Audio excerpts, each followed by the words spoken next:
Porque si recuerdan el ejemplo del Seguro Popular, era un ejemplo donde diferentes municipios adquirían el Seguro Popular en diferentes momentos del tiempo. Y la mayoría de las diferencias son más de ese estilo que el ejemplo, digamos, de 2x2, donde hay como un grupo de control definido y un tratamiento, y como que el tratamiento se activa en un momento y ya. Lo que suele pasar es más bien como diferentes unidades entran en diferentes momentos de ser tratadas y salen a veces también.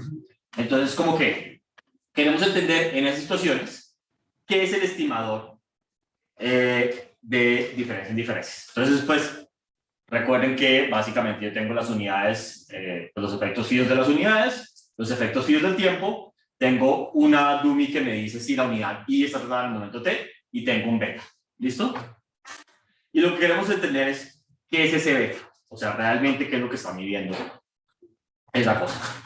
Entonces, para eso, vamos a utilizar, voy a minimizar esto, el teorema de Frisch-Wald, que, se lo recuerdo, básicamente dice, yo puedo hacer en vez de la regresión como la tenía originalmente, que es esta de acá, ¿no? Con efectos fijos de las unidades, efectos fijos del tiempo, podría hacer Y contra efectos fijos de las unidades y efectos fijos del tiempo, sacar los residuos, y después D, o sea, el tratamiento, contra efectos fijos de las unidades y efectos fijos del tiempo, y sacar los residuos, y hacer la regresión de residuos de Y contra residuos del tratamiento. ¿Están de acuerdo? Entonces, si yo fuera a hacer eso, que es básicamente esta regresión, los residuos de Y contra los residuos de D, los residuos de Y básicamente es Y menos el promedio de Y para la persona I, menos el promedio de Y para el tiempo, más el promedio general. ¿Y por qué más el promedio general? Es como para no doble contar ese promedio. Y lo mismo para el tratamiento. Listo. Hasta ahí todo muy bien. Entonces eso, pues muy bien y todo, pero pues no, hasta ahí no hemos hecho nada, ¿estamos de acuerdo? Listo. Entonces ahora hagámoslo como un poquito con gráficas. Entonces, por ejemplo, pensemos en esta situación. Entonces, esta es una situación donde hay un grupo que nunca es tratado. Eso no tiene por qué ser así. Hay veces que todo el mundo es tratado en algún momento. Entonces, por ejemplo, en el caso del semáforo en México, todos los estados en algún momento fueron semáforo rojo.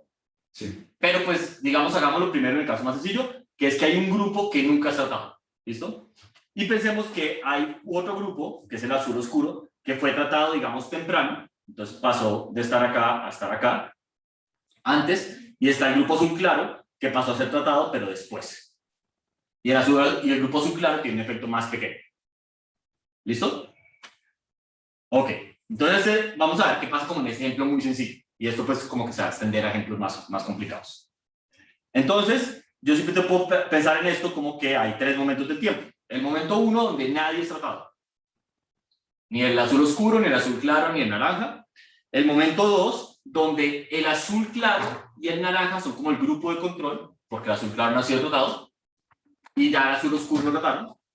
Y el momento 3, donde el azul claro y el azul oscuro ambos son tratados, y el naranja no. ¿Estamos de acuerdo? Son como los 3 momentos claves del tiempo. Sí. Listo. Entonces, yo puedo pensar en hacer diferentes comparaciones entre los grupos. En particular, va a haber 4 comparaciones importantes acá. Yo se las voy a mostrar. La primera es lo que sería, lo que pues uno podría decir, el grupo A contra el B, que es básicamente comparar los nunca tratados con los que fueron tratados al principio. ¿Listo? Entonces, sería como hacer un análisis de diferencias entre el naranja y el azul oscuro.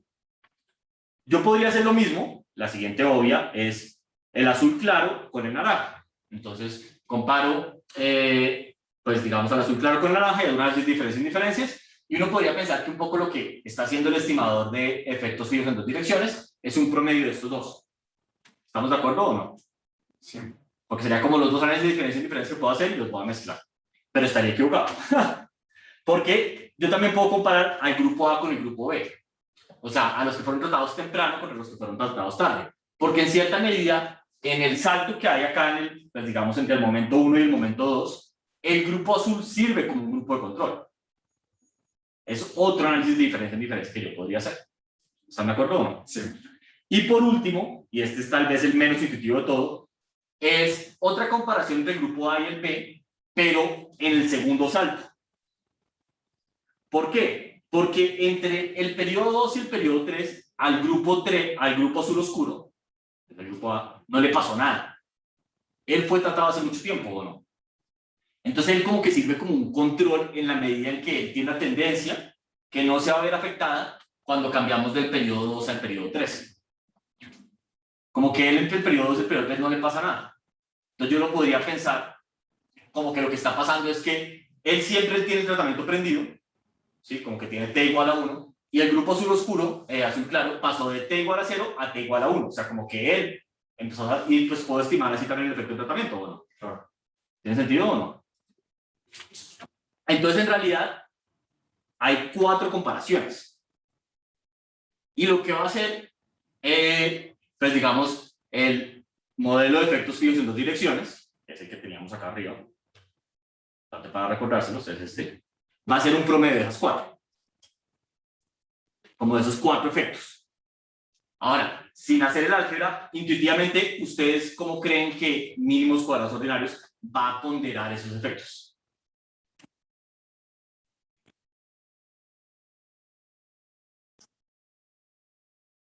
¿Hay una intuición? El azul oscuro va a ser muy fuerte porque tiene varianza 11. Ok, sí. ¿Varianza más alta de qué? Como de... O sea, como que el cambio fue muy fuerte para el azul oscuro. Mientras por Pero eso es como el beta. Entonces, digamos, hay como 4 betas, ¿no? Entonces, digamos, no sé, por ponerles nombres. Este es beta 1, beta 2, beta 3 y beta 4, ¿no? Y entonces, el beta de diferencias y diferencias, intuitivamente, va a ser un promedio de estos 4, ¿no? Sí. Entonces, claro, el beta 1 es más grande, entonces como que va a pesar, o sea, va a influir más el beta de diferencias y diferencias, pero ¿qué ponderación le vas a dar? Si la tengo una ponderación muy pequeña, al final no importa mucho, ¿estamos de acuerdo o no? Pues mínimos cuadrados hacía por mayor variabilidad, ¿no? ¿De qué? Del tratamiento en este Exactamente. caso. Entonces, intuitivamente le va a dar más peso a las unidades que tengan mayor varianza en el tratamiento.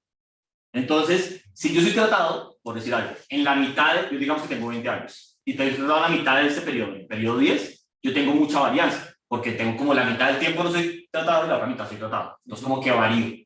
En cambio, si en esos 20 años yo soy tratado un mes y 19 años y 11 meses no soy tratado, tengo muy poca varianza, ¿o no? Porque la mayoría del tiempo soy control. Y viceversa. Si yo fui tratado el primer mes y fui control, no, o sea, fui tratado el primer mes, entonces fui control un mes y fui tratado 19 años y 11 meses, pues la mayoría del tiempo soy tratamiento, entonces no tengo mucha varianza tampoco. Entonces, como que intuitivamente le debería dar más peso a la gente que es tratada como en la mitad del periodo, ¿o no? De nuestra ventana de tiempo, pues. ¿Tiene sentido eso o no? Sí. Ahora, si eso es bueno o no, pues no sé, pero eso es lo que hace mínimos cuadrados ordinarios. Pero entonces ahora, listo. Entonces, pues básicamente, lo que podemos hacer es, cada uno de estos betas, que yo acá les he llamado beta 1, beta 2, beta 3, beta 4, pues les voy a poner otros nombres. Esto va a ser la comparación entre A y C. A es el grupo oscuro y C es el naranja, ¿no? Entonces, ese beta va a ser pues simplemente el Y del grupo A en el periodo post, menos el Y del grupo C en el periodo post, menos la diferencia en el periodo pre, ¿no? O sea, diferencias y diferencias. ¿Están de acuerdo o no? Listo. Puedo hacer lo mismo para cuando comparo el grupo B con el grupo A y puedo hacer lo mismo con los demás. O sea, básicamente puedo hacer esto para los 4 grupos. ¿Están de acuerdo? Sí. Simplemente es una vez diferencias y diferencias, común y correcto. Listo. Entonces ahora, por un teorema que escribió alguien muy bueno. Entonces lo que dice es el teorema de descomposición de diferencias en diferencias, que lo escribió Goodman-Bacon. Entonces dice, supongamos que tenemos un conjunto de datos que tienen K grupos que son, o sea, son como K grupos que son tratados. ¿Listo? Y pues digamos que están organizados de tal manera que el primer grupo es tratado primero y el K-º grupo, o sea, el último, es tratado de último. Esto es como para que sea más fácil de ver, pero son labels que le estamos poniendo a los grupos, pero no importa. ¿Listo? Y supongamos que tenemos un grupo que es nunca tratado. Entonces el estimador de mínimos cuadrados ordinarios es esta cosa acá, o sea, es una sumatoria entre la comparación del grupo K con el grupo que nunca es tratado. ¿Listo? Y sumo todos esos con unos ponderadores, que son los estos. Ahorita vamos a ver qué son los ponderadores. ¿Listo? Y aparte de eso, son las comparaciones de K con J y de J con K, que solamente para volvernos al dibujo y las tengamos todas claras, serían estas dos. Porque, recuerden, así estos dos grupos, el azul claro y el azul oscuro, sean tratados, como son tratados en momentos diferentes, yo aquí puedo usar al grupo azul oscuro como claro, como control, y el azul oscuro es el tratamiento, y puedo hacer la otra comparación que es el azul oscuro como control y el azul claro como tratamiento. Entonces hago eso, entonces aquí aparecen estas dos sumas. Esto es la comparación del grupo K con el grupo J y la del J con K. ¿Sí? Que son las dos que vimos arriba. Y entonces básicamente tengo que sumar todos esos. O sea, es una ponderación de cuando comparo cada uno de los grupos tratados con el grupo no tratado y cuando comparo entre los grupos tratados sus diferentes, pues digamos, cuando uso el grupo que es tratado en el periodo más adelante como control del que fue tratado temprano y viceversa. Sí. Entonces, es un ponderado de esas tres cosas. Ahora, ¿cuáles son estos pesos? Estos pesos van a ser la clave, ¿no? Estos son los pesos y los betas pues son el estimador. Entonces, estos pesos dependen de esta cosa. Y hoy Dios, qué vaina tan fea. Pero lo importante es siempre entender un poco, es siempre entender por encima de qué depende, ¿no? Entonces, depende en primera medida del tamaño de la muestra. Entonces, estos grupos pueden tener o 100 personas adentro o una persona. ¿Estamos de acuerdo? Sí. Entonces, intuitivamente, entre más personas tengan, pues más peso se le va a dar. Entonces, aquí es donde se ve eso. Pues digamos, si yo estoy comparando el grupo pues, que fue tratado en el periodo K con el nunca tratado, pues depende de la suma de sus observaciones al cuadrado, ¿no? Y si comparo el grupo K con el grupo J, depende de eso, y así viceversa. Pero cuando comparo el grupo K con el grupo J, de nuevo va a tener que ver un poco con cuándo fue tratado cada uno.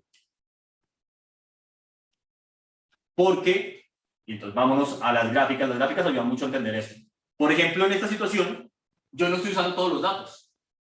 Los datos que van en el periodo 3, o sea, en el periodo más a la derecha, no los estoy usando, ¿no? Entonces como que los tengo que cortar. ¿Están de acuerdo o no? Y en este caso, no estoy usando los primeros datos. Entonces los tengo que cortar. Entonces, lo que hace esta D acá, el 1 menos D barra y el DK barra, es cortar, o sea, es como tener, es decir, ok, en total de pronto hay 100 datos, pero como tú no puedes usar los primeros 10 periodos, entonces los vas a cortar. Y como en el otro, como no puedes usar los últimos 10 periodos, los vas a cortar. Entonces por eso es el 1 menos D. ¿Listo? Entonces lo primero es que depende del tamaño de la muestra. Ok. Lo segundo es que depende de la varianza del tratamiento. Que es toda esa cosa que aparece ahí. Esa es la varianza del tratamiento. Entonces, como ya lo hemos hablado antes, intuitivamente la varianza del tratamiento depende en qué momento fue tratada la persona. O sea, el grupo. Entonces, entre más esté en la mitad de nuestro periodo de tiempo, más varianza va a tener el tratamiento. Y, me faltaba una cosa. No, ya, muy bien. No sé por qué pensé que hacía eso. Entonces, básicamente, este teorema tiene varias implicaciones. La primera es que si los efectos son homogéneos, o sea, todos los betas son iguales, entonces el beta de diferencias en diferencias es el AT. Porque pues básicamente estoy sumando un poco de cosas, vamos a ver acá, que todas son iguales con unos pesos, pues me da la misma cosa, ¿no? Sí. ¿Están de acuerdo o no? Sí. Listo. Muy bien. La segunda es que si son heterogéneos, entonces no es el AT. ¿Por qué no es el AT? Porque el AT sería si yo cogiera cada uno de estos 4 efectos que tenía acá y los ponderara por el tamaño de la muestra, ¿no? En cada uno de los grupos. Y eso no es lo que estoy haciendo. Lo estoy ponderando por el tamaño de la muestra porque teniendo en cuenta que hay unas observaciones que no puedo usar, entonces ahí ya de ahí la embarré. Y aparte de eso, por la varianza del tratamiento. Entonces, igual que cuando mínimos cuadrados ordinarios tiene efectos que no son homogéneos, condicionando en un X, no me da el AT, pues diferencias en diferencias, que lo estamos estimando con mínimos cuadrados ordinarios, tampoco me da el AT. ¿Estamos de acuerdo o no? Listo. Entonces, ¿qué me está dando? Me está dando un promedio ponderado de efectos causales. Pero pues, es un promedio ponderado de efectos causales que no es el AT. No pueden escribir que están estimando el AT. Bien importante. Listo. Y ahora, muy importante. Esto es más confuso todavía. Si los efectos del tratamiento cambian en el tiempo, entonces en todas estas gráficas que yo hice ahorita,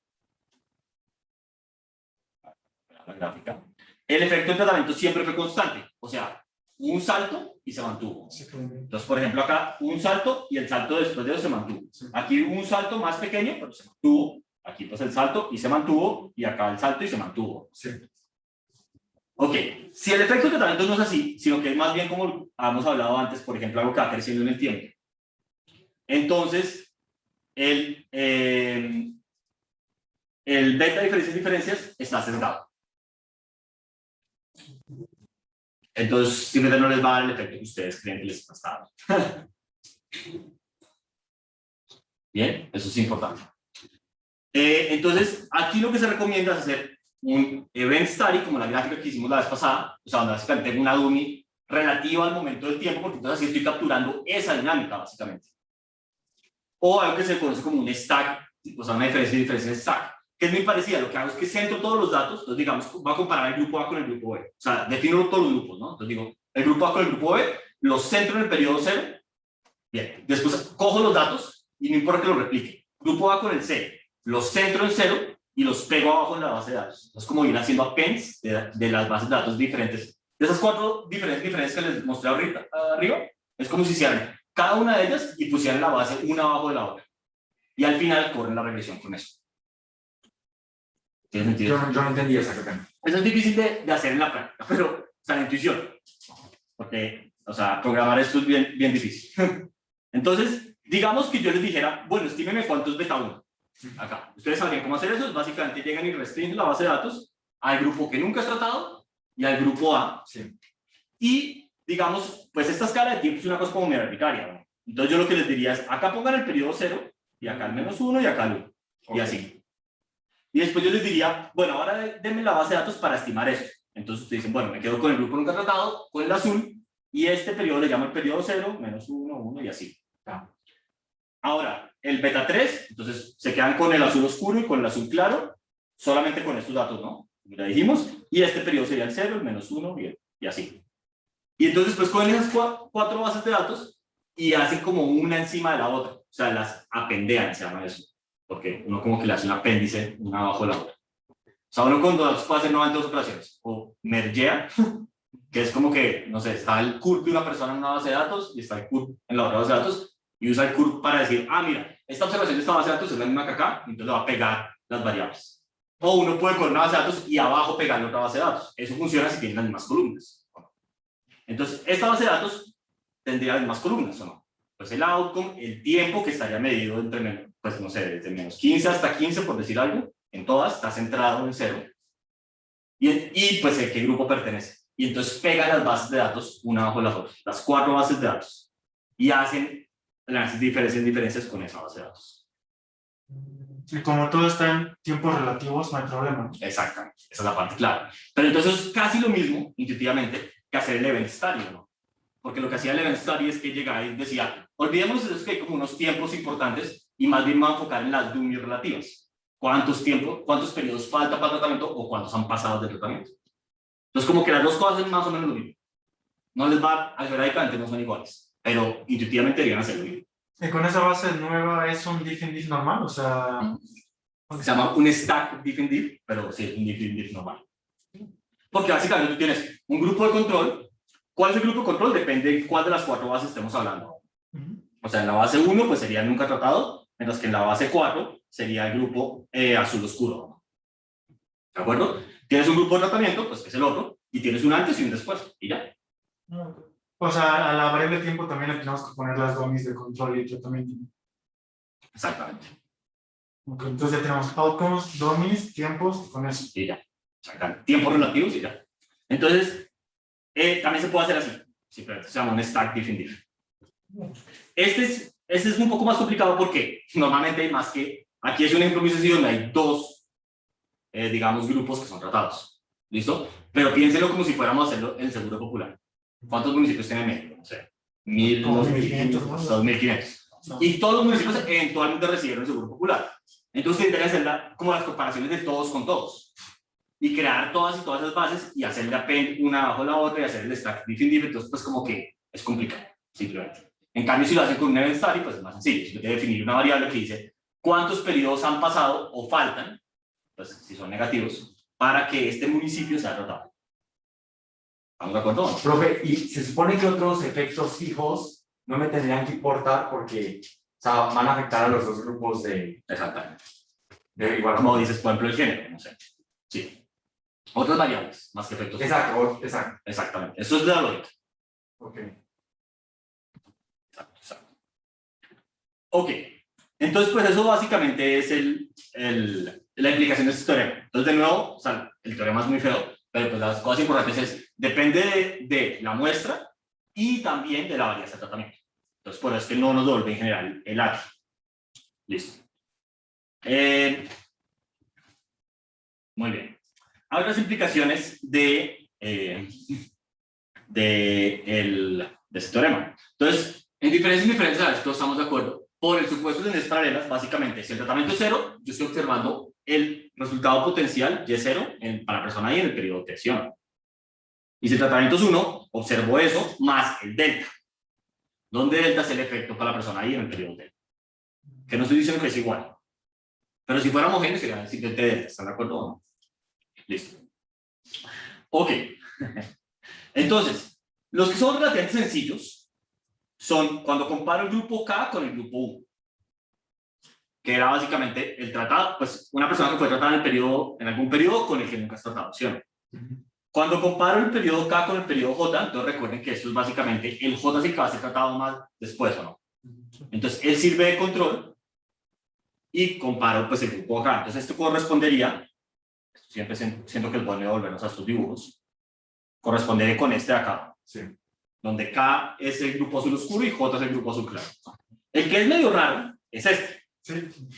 No, es el más raro de todos. Y ese va a querer generar problemas. Porque entonces es como que estoy usando el grupo que ya está tratado como control y el otro como tratado. Listo.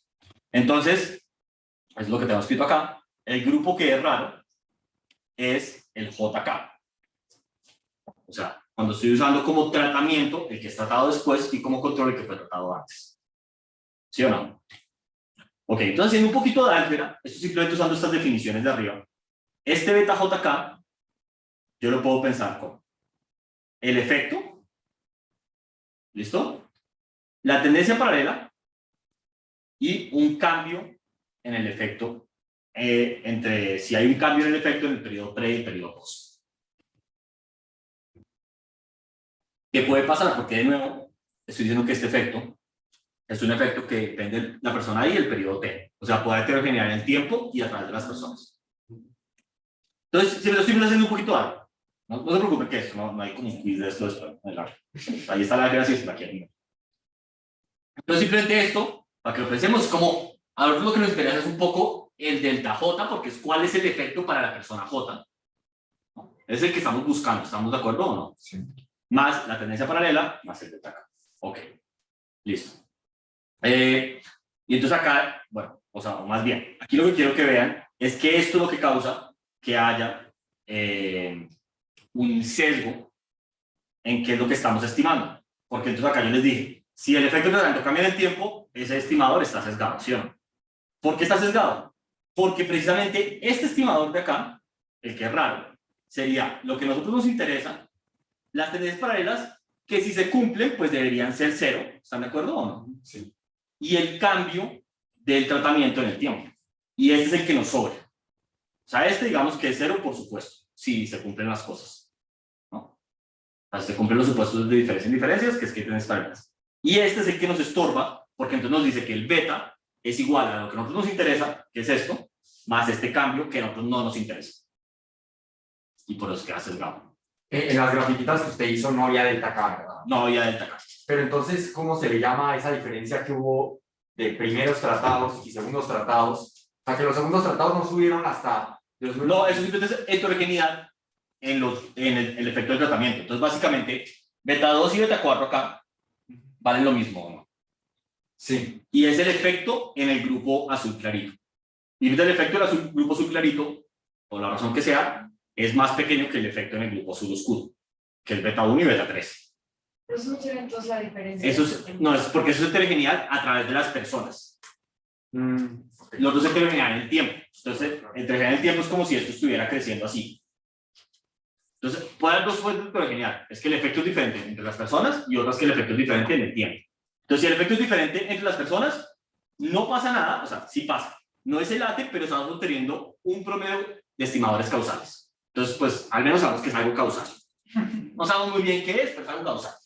En cambio, si el efecto cambia en el tiempo, tenemos este delta acá, y entonces esta cosa está sesgada, porque uno de estos, el beta JK, bueno, todos los beta JKs, van a ser lo que nos interesa, que es el delta J, o sea, el efecto de ese grupo, más este cambio. Y este cambio nosotros no lo queremos, nos estorba. ¿Tiene sentido eso o no? Entonces ahí ya no estamos obteniendo un promedio ponderado de estimadores causales, sino promedio ponderado de causal para este, y esta cosa, pues causal más un sesgo. ¿Listo? Ok. Entonces, eso para que lo tengan en cuenta.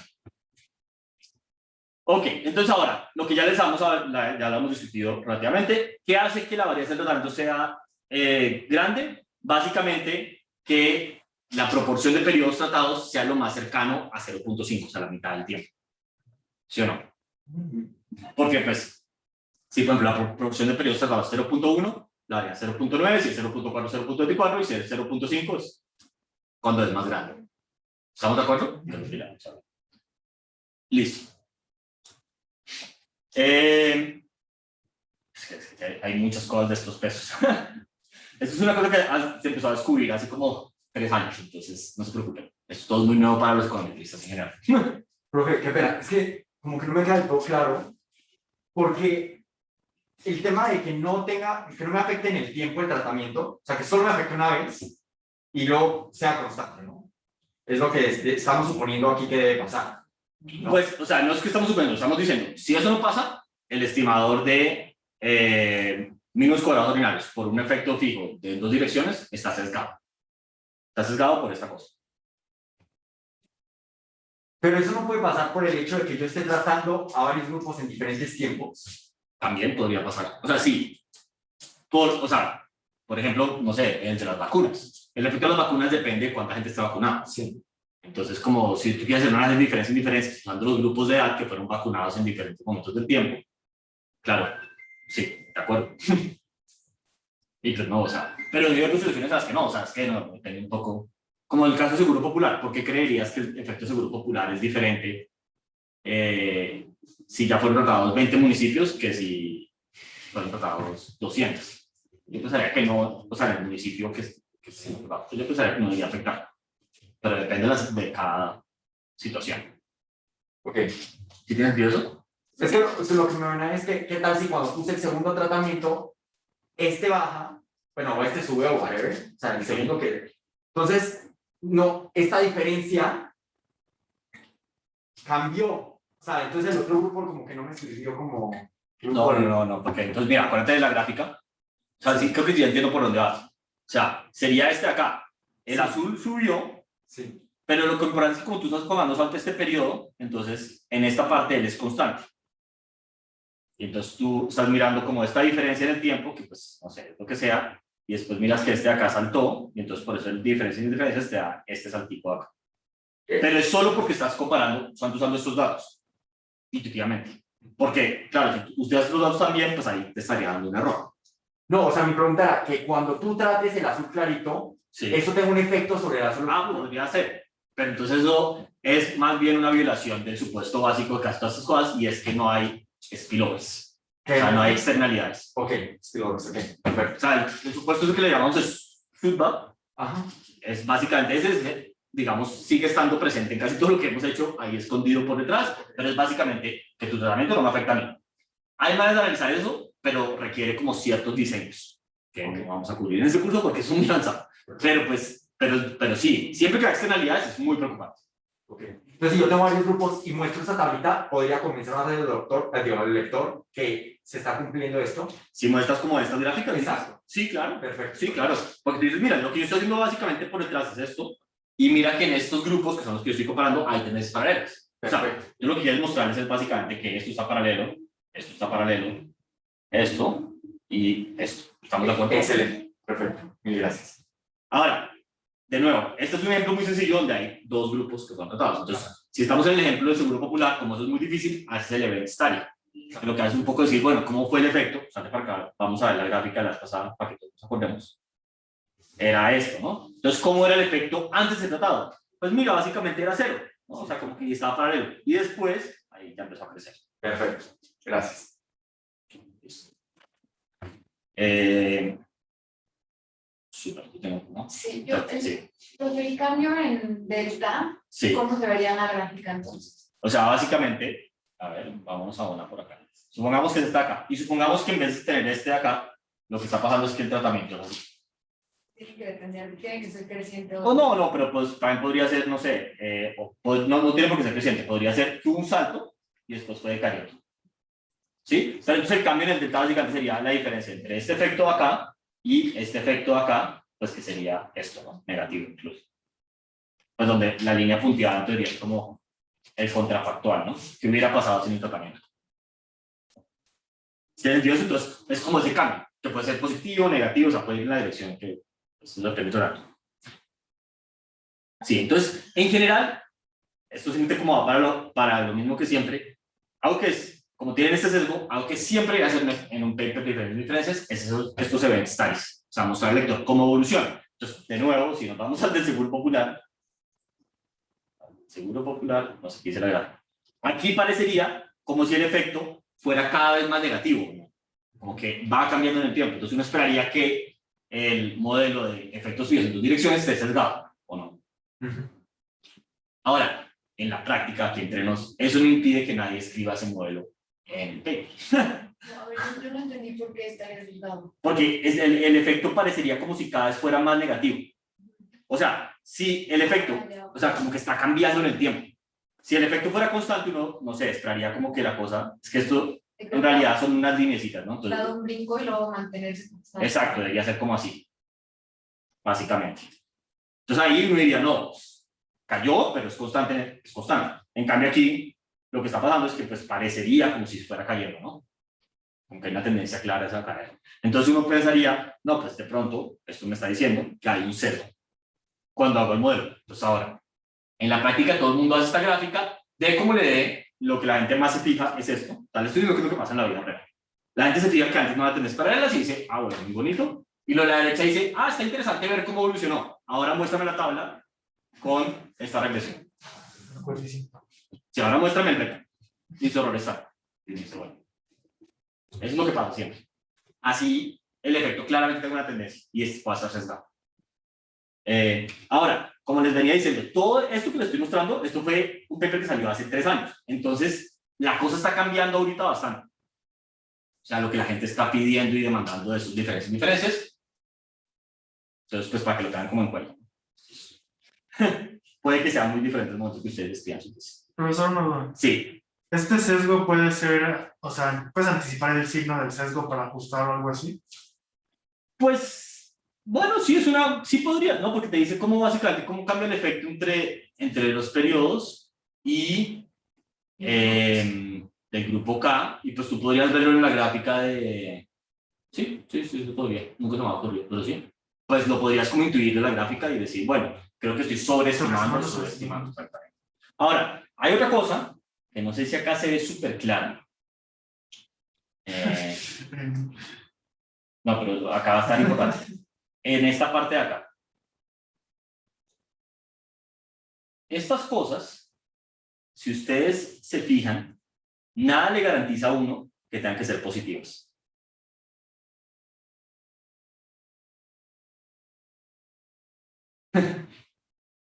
o tal vez sí, a ver, lo pienso. Ya lo pensamos con calma. En teoría, K es tratado primero, ¿no? Sí, J. Entonces, DK es más chiquito que DJ, ¿o no? O podría ser, porque es la proporción de periodos tratados. Entonces, este es negativo. Sí. Entonces, los pesos pueden ser negativos. Y en muy raras situaciones, podría pasar que aun cuando todos los betas son positivos, el promedio, como tiene unos pesos negativos, es negativo. ¿Por qué no se hace valor absoluto o algo? Porque tú en principio no sabes cuántos no son los betas. Y los pesos pues tienen que sumar a 1 porque son pesos. Entonces está cayendo. Es de nuevo, todo es como lo último. O sea, esto es como algo que la gente se ha enterado hace muy poco. Entonces, les vamos a pasar la última diapositiva solamente para que ahorita vamos arriba. Entonces, ¿qué pasa? Que todo esto es muy nuevo y está bien avanzado, ¿no? A los básicos. Pero la probabilidad de que ustedes quieran un paper de diferencias, o sea, su tesis, o en el futuro, si después se dedican a escribir papers, es muy alta. Probabilidad 1. Entonces, si ustedes van a hacer tesis de eso, es muy bueno que se lean los papers de Goodman-Bacon, que son como los seminales de esto. No son tan difíciles. No, esos son los más facilitos de todos. ¿Listo? Ahora, esto solamente es muy importante si ustedes tienen más de 2 grupos y esos grupos son tratados en diferentes periodos. Si ustedes tienen el análisis básico de pre, post, control y tratamiento, no pasa nada. Nada de lo que hablamos acá es relevante. ¿Estamos de acuerdo o no? Porque no hay grupo K y J. Solamente hay grupo K y grupo no tratado y ya. Está facilita la cosa. El problema es si tienen diferentes cosas que son tratadas en diferentes momentos de tiempo. Entonces, en ese caso, estos papers se los deberían leer, sí o sí. Y ahora, obviamente, la otra gente, después de ver que los pesos podían ser negativos, no se quedó sentada. Fue escribir unos papers de qué hacer. Y estos papers son, hasta para mí, un poquito de álgebra muy avanzada, la verdad. Entonces hay más, debería actualizar esto, pero pues básicamente Clement, que es Clement de Charles Martin, y pues su autor que no tenía como decir el apellido, ni lo conozco, entonces no importa. Y Pedro Santana, que es el que está más allá, que también lo conozco, y no sé quién es su coautor, han escrito un par de papers que proponen básicamente, como dicen, en vez de hacer esta cosa que está ya en todo el mundo, hagan esta otra cosa que arregla los pesos. Y los va a estimar el ATT o el AT, dicen incluso ellos. Y aparte de eso, se sacaron un par de papers más. Entonces, en realidad ya hay 4. Debería actualizar esto un poco. Entonces, hay 4 cosas que pueden hacer, que son mejores que lo que hace la gente. Pero, pues, la verdad, sus papers son difíciles de entender. Full disclosure. Ahí el álgebra está bien cañón. Pero bueno, o sea, lo que quiero que a ustedes les quede un poco como acá es, tengan cuidado porque estos pesos, pues son como extraños, ¿no? Simplemente. Que siempre pasa con los mismos cuadros ordinarios. Entonces, están en un promedio ponderado por la varianza del tratamiento, no es el ATE, ¿no? Entonces, pues va a haber más peso en los grupos que están tratados en la mitad. Y pues ya.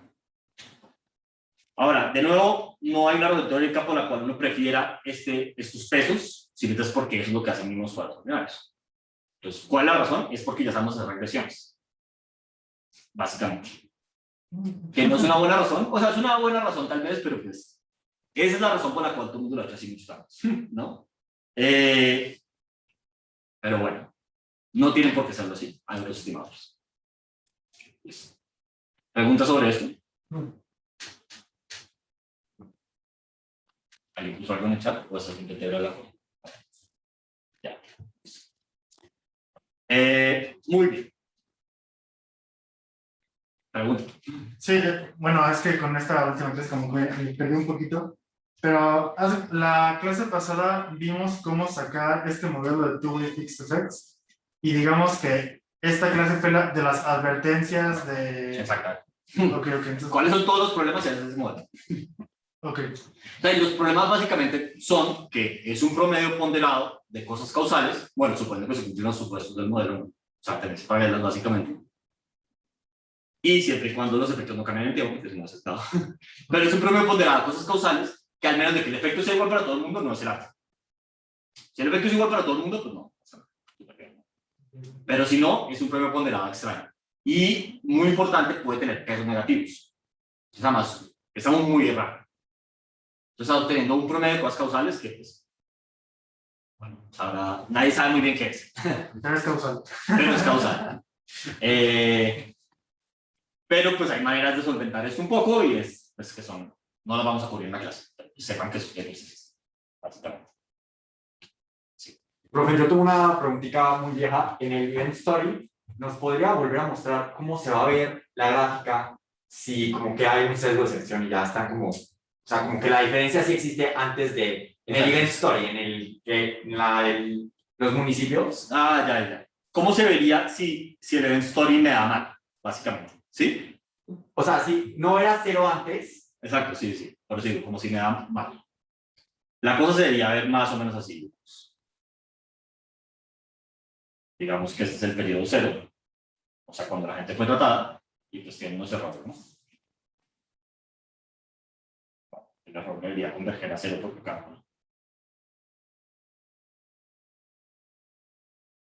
Pero entonces, básicamente, tienes una tendencia antes, ¿no? Y pues después está pasando algo, es diferente con el tratamiento, pero antes también era.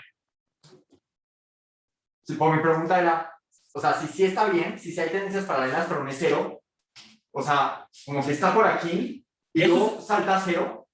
Eso es raro, sí, eso podría pasar, es raro. Y básicamente diría, si eso pasa, lo que te está diciendo es que probablemente estás viviendo el año de tratamiento mal. O sea, tú estás diciendo, por ejemplo, si se viera algo así. ¿Sí? Exacto, exacto. Entonces, digamos, se ve así. Y después siempre está cero, ¿no? Siempre pasamos por cero porque Sí. una DUMI nos tiene que faltar. Y digamos que después el efecto sigue acá abajo Exacto. y se ve así. ¿Y eso también está mal? O sea, no es que esté mal, pero tú tendrías que preguntarte, ¿por qué un periodo antes, no sé, la diferencia con el tratamiento es mucho más alta que la del año cero? Porque esto lo que te está diciendo es cuál es, o sea, en cada periodo, digamos acá -1, te está diciendo cuál es la diferencia entre el tratamiento y el control. Bueno, en el periodo -1. En el periodo cero es el periodo de referencia. No es que en el periodo cero sea cero la diferencia, es que hay una diferencia y es la de referencia. Entonces, digamos, la diferencia, por decir algo abstracta, pensemos que en el periodo cero es 10. Entonces, aquí lo que te está diciendo es que en el periodo -1, pues no es 10, es 11. Ah, ok. Ya. Y acá es menos, y acá pues también es 11, y así o no. Ya. Entonces, como que tú tendrías que preguntar, ¿por qué en todos estos periodos era 11, 11, 11, pasó a ser 10 y después pasó a ser 9? O sea, que puede haber muchas razones. Puede ser, es que el periodo cero en realidad es un año y la gente fue tratada 6 meses y pues si el tratamiento es como lineal, ok, tiene sentido. Pero si realmente, no sé, es un meteorito y el meteorito cayó en el periodo cero, como, ¿por qué? No, como que sería muy raro. Entonces, como que sería raro, puede pasar, pero sería raro. No, si lo estaba entendiendo mal, creí que el cero era un cero en el eje vertical, pero Es un cero en el eje vertical, o sea, es un Digo, cero. no me acaba de decir que puede ser 10 ese. No, pero es que es relativo. O sea, porque tú tienes las DUMI de todos los periodos, ¿no? Sí. Hay una DUMI que tienes que sacar, porque si no es colineal. Exacto. Entonces, esa DUMI, digamos, por construcción, es cero. Ok. Literal. Entonces, por eso es que aparece ahí. Pero, y todo lo demás es relativo a esa DUMI. Entonces, esto es como, ¿cuál es la diferencia relativa un periodo antes comparado con el periodo cero? O sea, en la gráfica es literalmente cero. Lo que pasa es que esa DUMI, porque te falta, o sea, algebraicamente cero, pues realmente lo que está representando esa DUMI que te falta es cuál es la diferencia en el periodo cero entre el tratamiento y el control. Ya, perfecto. Que podría ser 10 abstractamente, pero en la gráfica tiene que ser cero mecánicamente porque las DUMI son relativas a la DUMI del cero. Es el coeficiente de mi regresión. Es como la constante, algo así, es como el que me sobra, entonces pues no lo puedo poner porque literalmente es colineal, entonces lo pongo como cero. Esto es todo relativo a ese momento. Excelente. ¿Sí? Mil gracias. Pero en la gráfica es literalmente cero. Bien. ¿Más preguntas? ¿Cuál puede ser una DUMI del tiempo, por ejemplo? O sea, en la vida real, digamos como o sea, tú dices, para poner acá en esta regresión, Sí. ¿está? Pues, depende de qué tú haces, pero puede ser del mes-año, o del año, o del día, o del mes, depende de la en que esté, como cuál sea su frecuencia, digamos. Pero digamos, trabajas con bases de la encuesta de la NOE se saca cada mes, o cada trimestre. Cada trimestre. Entonces sería pues el trimestre, sí, cada trimestre. Pero si, no sé, tienes datos de acciones, pues, no, hasta casi que puede ser segundo. No sé, no, depende de qué tan frecuente los tengas, pero, o sea, depende de la situación, pero sí. Algo importante cuando hagan eso es, ustedes quieren como, o sea, la base de datos no tiene una estructura muy clara que es una observación a nivel algo, entonces digamos, si son acciones a nivel acción, y a una frecuencia de tiempo, digamos minuto. Entonces, los efectos FIO son de minuto, pero no es como que el minuto 1 de la hora 1 es igual que el minuto 1 de la hora 2, no, es como, o sea, el minuto 1 de la hora 1, después el minuto 1 de la hora 2, y así, después el minuto 1, todos son dummies diferentes, ¿no? Que he visto que a veces la gente hace esto. Y lo mismo los meses, ¿no? Es como, no es que una dummy de enero y otra de febrero, no, es la dummy de enero del 99, después la dummy de febrero del 99 y así. O puedo hacer dos, ¿no? Para ver ciclos, o sea, enero y aparte el año. Sí, pero, o sea, no sería este modelo es literalmente efectos fidos del tiempo, efectos fidos de... Ok, sí. Pero, o sea, sí se podría hacer. No, no, sino que no. Ok. Listo. Ok. Pues muy bien. Ahora, lo que nos falta ver es qué hacemos con los errores estándar acá. Entonces no hemos hablado de los errores estándar mucho, antes hemos dicho, pues OLS los va a calcular, ¿no? Entonces, muchos papers, como ya les hemos discutido, utilizan datos de muchos años, no solamente un periodo antes y uno después, y muchas veces las variables de interés están como a nivel grupo. Entonces, por ejemplo, en el caso de los semáforos, para hacerlo como acá, es, pues el tratamiento cambia a nivel estado, ¿estamos de acuerdo? Pero de pronto tengo observaciones a nivel personas dentro de esos estados. Entonces, intuitivamente ahí, ¿a qué nivel tendría que clusterizar los errores estándar? Exactamente. Entonces, eso hasta el 2004 la gente lo hizo mal, que ya parece muy viejo. Ya, yo cuando empecé el doctorado no era tan viejo en ese momento, eso era como lo último en guarachas en diferencia, pero básicamente Marianne Bertrand, Stephen Flow y Muller-Nathan mostraron que los errores estándar en la mayoría de las diferencias hasta ese año estaban mal, porque básicamente no hacían errores robustos. Entonces, pues, eso los llevaba, como ya ustedes vieron en el examen en otros lugares, a rechazar la hipótesis nula más veces de la que había rechazado, ¿sí? Cuando es cierto. Entonces ellos recomiendan 3 cosas que pueden hacer ustedes. Empezamos con la 2. Básicamente, hacer el error estándar al nivel del grupo, o sea, del grupo que es tratado. Pues en el caso del semáforo sería el estado. ¿Estamos de acuerdo o no? Sí. Si no pueden hacer eso, ¿por qué no podrían hacer eso? Porque recuerden que los errores estándar clúster solo tienen sentido si el número de clústeres es grande, porque si no la ley de los grandes números no empieza a funcionar.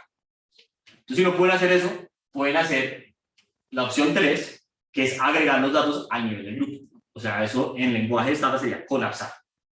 En lenguaje de R sería agregar, pero básicamente es lo mismo. Es llegar y decir, ok, en vez de hacer la regresión, no sé, tengo personas dentro del estado, voy a calcular el promedio de la gente que se enferma en el estado, o sea, qué fracción de gente se entera, y colapso los datos. Suma más, ¿no? Exactamente. Entonces, al final tengo una base de datos que no está a nivel personas, sino a nivel del grupo A. ¿Listo? Sí. Y ya hacen errores robustos y ya no pasa nada. O, si quieren más poder, pero eso es un poco más complicado, podría hacer lo que se conoce como block bootstrapping.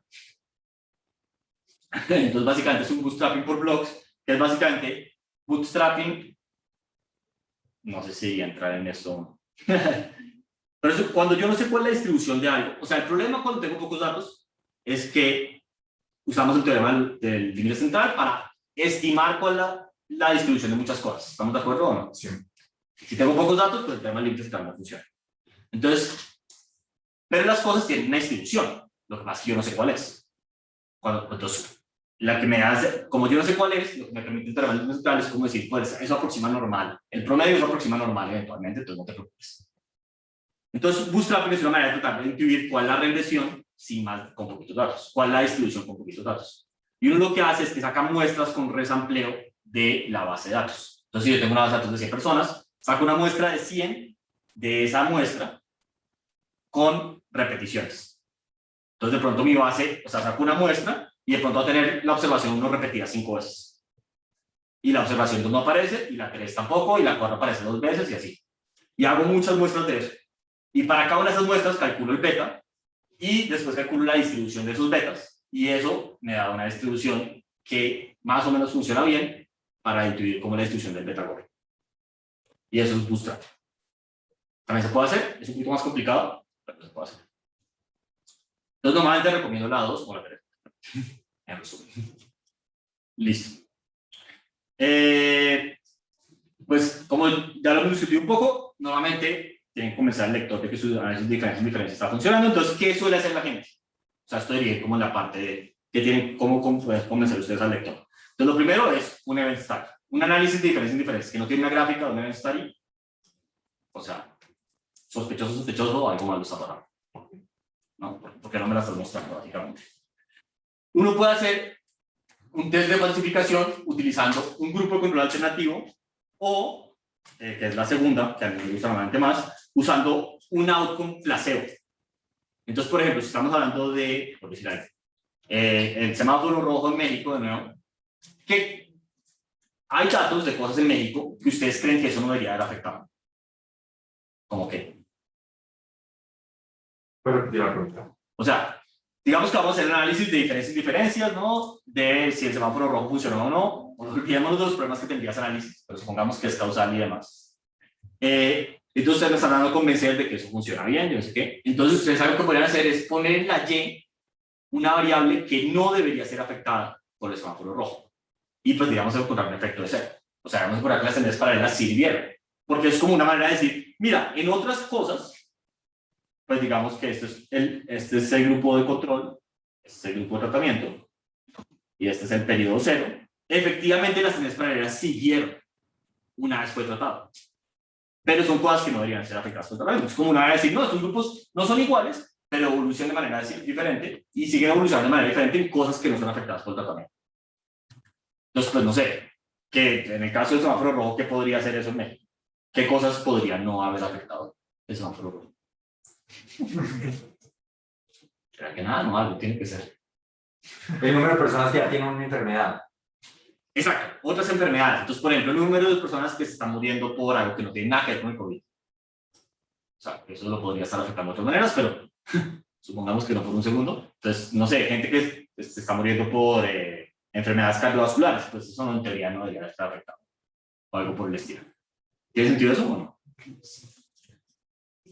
Listo. Entonces, bueno, un poco lo que habíamos hablado antes. Básicamente, siempre traten de mostrar tendencias paralelas de manera visual, en la medida de lo posible. Entonces, eso puede ser con un study o lo que ya hemos dicho, de juntar esos 4 datos y hacer append unos datos de los otros. Recuerden lo de los pesos. Los pesos cada vez es un tema que está tomando más fuerza, entonces ustedes podrían leerse el paper de Goodman-Bacon y mostrar cuáles son los pesos. Hay una manera de calcularlos. Entonces, si ninguno es negativo, pues no pasa nada. Más o menos. Pues no es tan grave. Listo. Muy bien. Esta es la que les voy a mostrar. ¿Preguntas, dudas, inquietudes? Yo tenía una duda Sí. en el test de falsificación. ¿Nos puedes repetir qué era el test de falsificación? O sea, básicamente, se puede hacer de 2 maneras. Una es usando otro grupo de control. Entonces, básicamente, si en vez de usar el grupo de tratamiento, les voy a comparar el control con otra cosa que podría ser un control. Y entonces no debería haber ningún efecto. Entonces, por ejemplo, que es uno que yo he visto hacer. Entonces, hubo un programa en India que le regaló bicicletas a las niñas de las escuelas, a las niñas, para que fueran a la escuela. ¿No? Y entonces, pues alguien estudió si tenía algún efecto. Entonces, pasó en el estado A y en el estado B. Entonces, el análisis original, digamos, de ese paper, es que llega y dice, vamos a análisis de diferencias y diferencias entre las niñas del estado A con las niñas del estado B. Y voy mirando cuáles son las tendencias de si están inscritas en la escuela o no, y hay un cambio y sí, listo. ¿Cuál podría ser un grupo de control ahí muy obvio? Que sería placebo. O sea, para hacer ese mismo análisis, pero que tú no esperes encontrar nada. Supongo que si a los hombres no les gusta. Exactamente. Entonces haces un análisis con los hombres y pues no harías encontrar. Y así lo hicieron y no encontraron nada. ¿Tiene sentido eso? Placebo, pero grupo de control. O sea, si antes era. Pues es que depende de la situación. A veces como que hay un grupo de control que funciona para ambos, a veces que hay otro grupo que, o sea, no sé, los datos están separados en 3 grupos y tú estás comparando al A y el B, pero el C tampoco le hubiera pasado nada. Entonces comparas el grupo de control con el C y pues, o sea, como que depende un poco de la situación.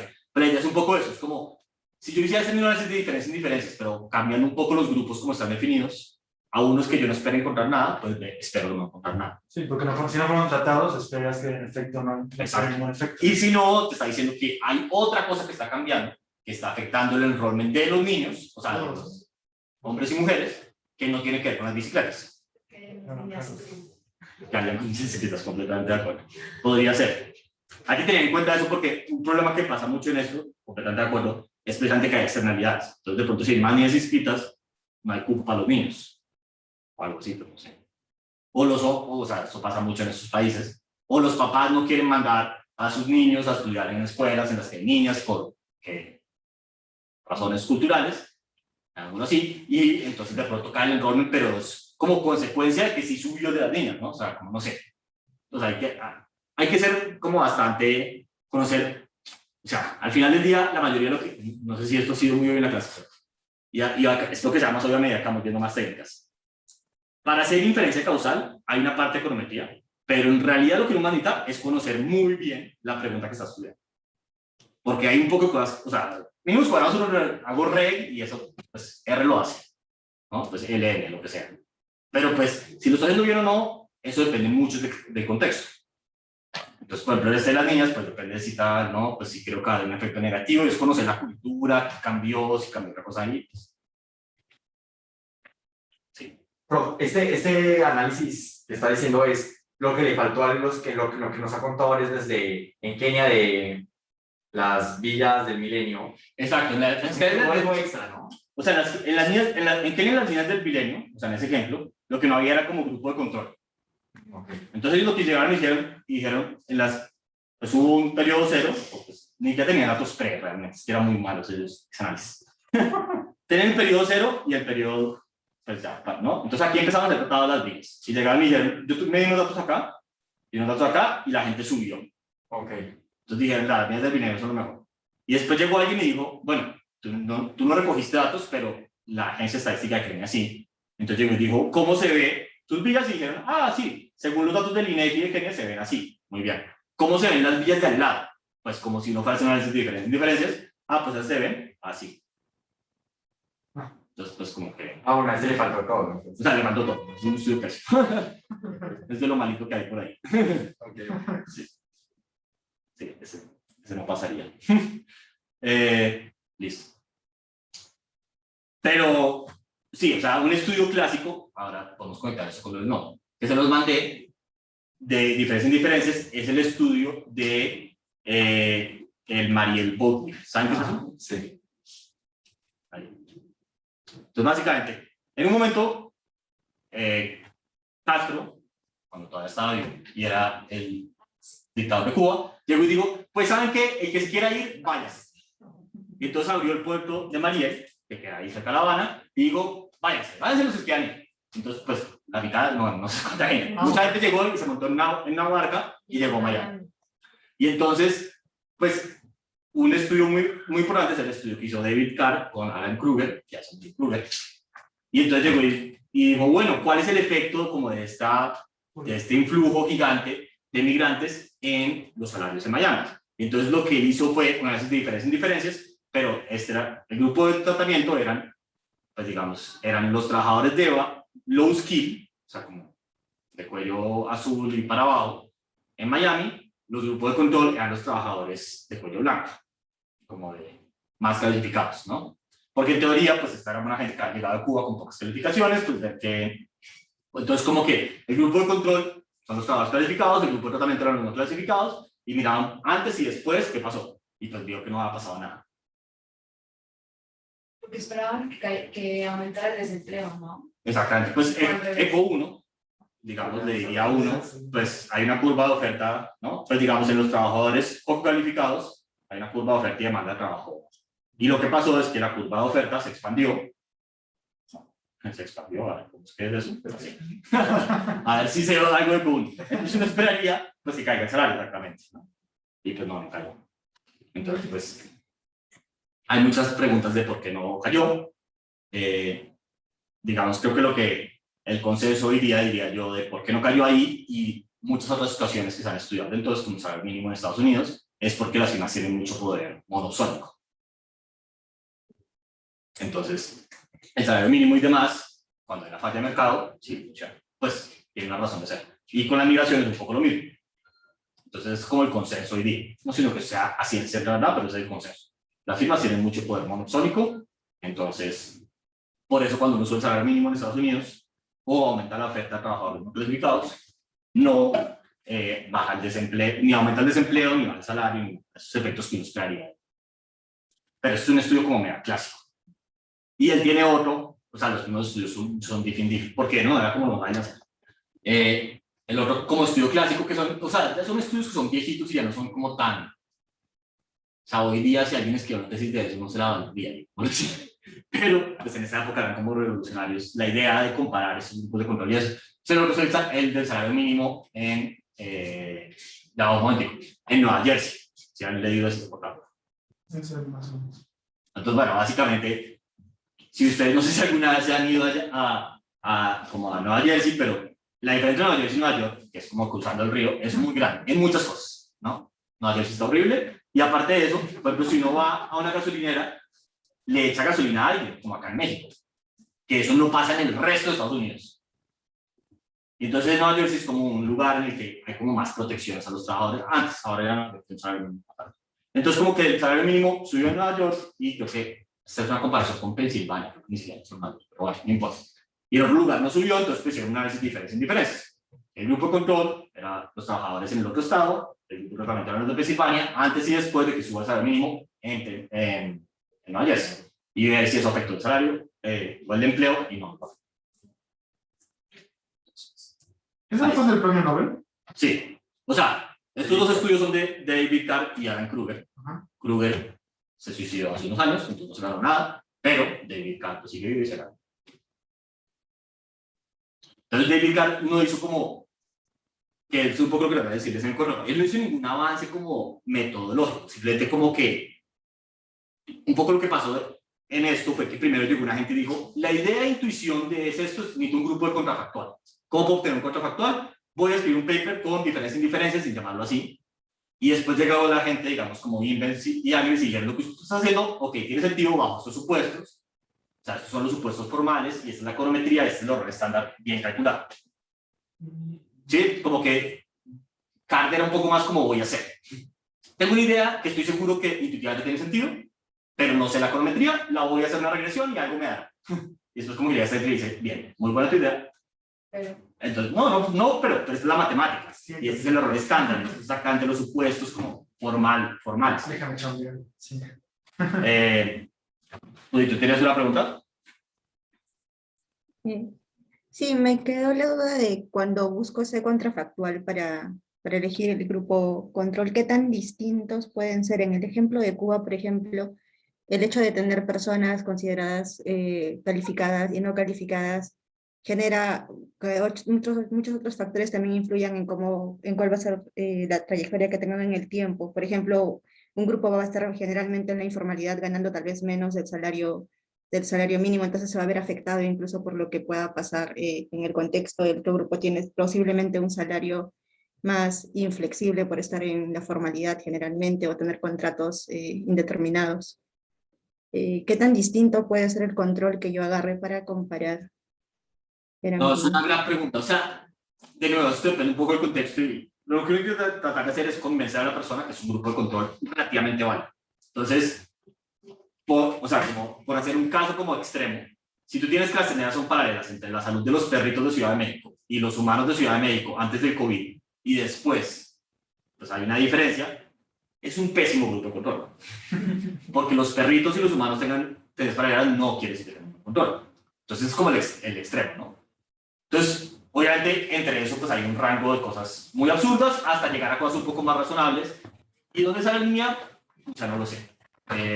Depende del contexto. Pero sí, por eso digo, esos papers como clásicos de Kant hoy serían papers que pues, ya no pasarían como la barra, digamos, ¿no?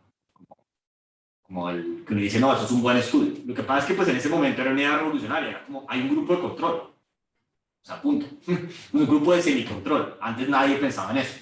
Entonces, como que esta idea de tener contrafactuales y qué hubiera pasado si no hubiera pasado, o sea, es algo muy, pues, relativamente nuevo, los últimos 20, 30 años. Entonces, como que, pero de acuerdo, o sea, este estudio no pasaría para nada.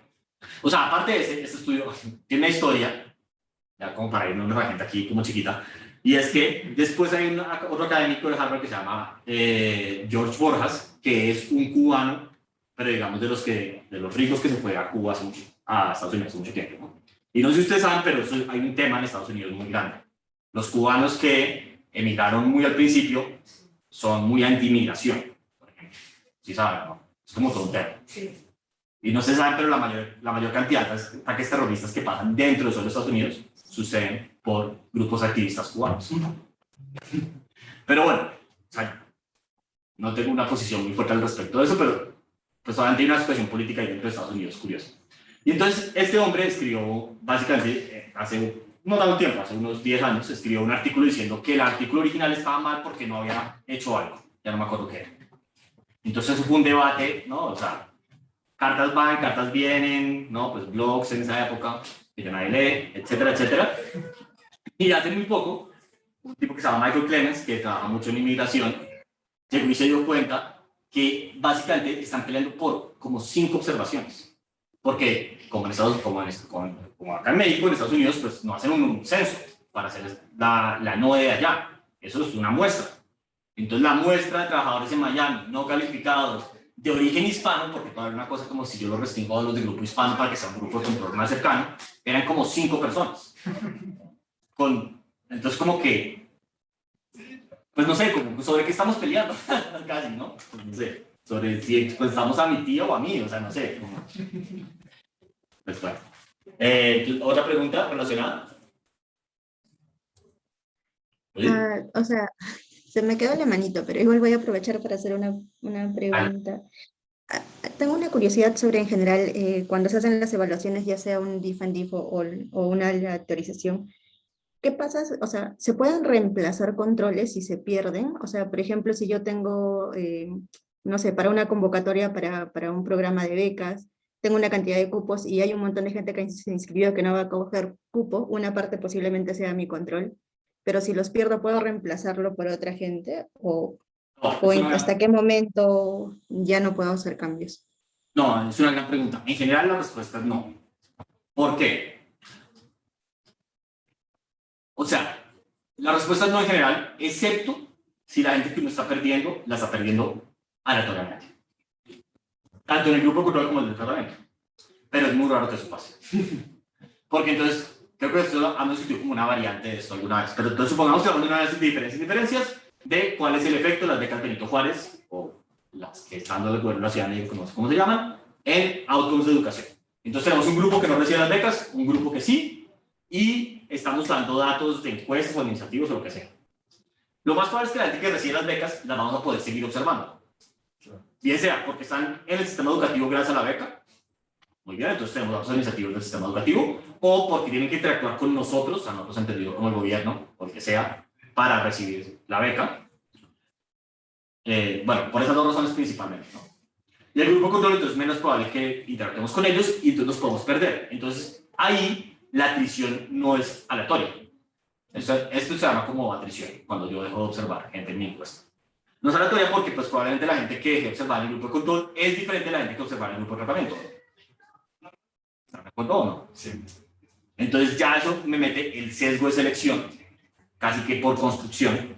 Se habrá experimentos, análisis de diferencias. ¿Tiene sentido eso? Aleatorio sería campos mundial de COVID. Sí. Sí. Pues, sí, como algo que no tenga que ver con las becas Benito Juárez, exactamente. Pero entonces normalmente la gente que como que cambia mucho por el tratamiento precisamente. Entonces, en diferencias, acuérdense que habíamos dicho, los sesgos se cancelan, ¿no? Entonces tengo un sesgo de selección, pero se cancela. El problema es que si yo tengo un periodo pre, donde tengo 100 y 100 personas, digamos, y tengo un periodo post, donde tengo, digamos, 50 en el grupo de control y 90 en el tratamiento, este sesgo de acá va a ser diferente que el sesgo de acá, ¿no? Porque estoy comparando ya poblaciones diferentes. Entonces acá hay un sesgo. Comparo 100 con 100 y hay un sesgo. Esa gente es diferente. Acá comparo 90 con 50 y es ese sesgo más el sesgo que ya estoy comparando las poblaciones originales, ¿no? Entonces cuando hacen el diff in diff están metiendo el sesgo de selección otra vez. ¿Tiene sentido eso? Entonces este problema de la atrición es un problema muy grande. Y algo que la gente suele hacer es como hacer estos reemplazos y en general la verdad es que muy pocas veces tiene sentido hacer los reemplazos. Yo les suelo decir a la gente cuando les, pues digamos, yo hago como, muchas veces hago consulting de, pues no, la gente me pagan, pero le ayudo a la gente a diseñar experimentos de evaluación de impacto y le digo, y yo lo creo fielmente, es mejor tener una encuesta de 100 personas en vez de 1000, pero seguir a esas personas hasta el final del mundo. Porque tienes 1000 en el primer periodo y después tienes, no sé, 800 porque no las encontraste, es costoso buscarlas, lo que sea.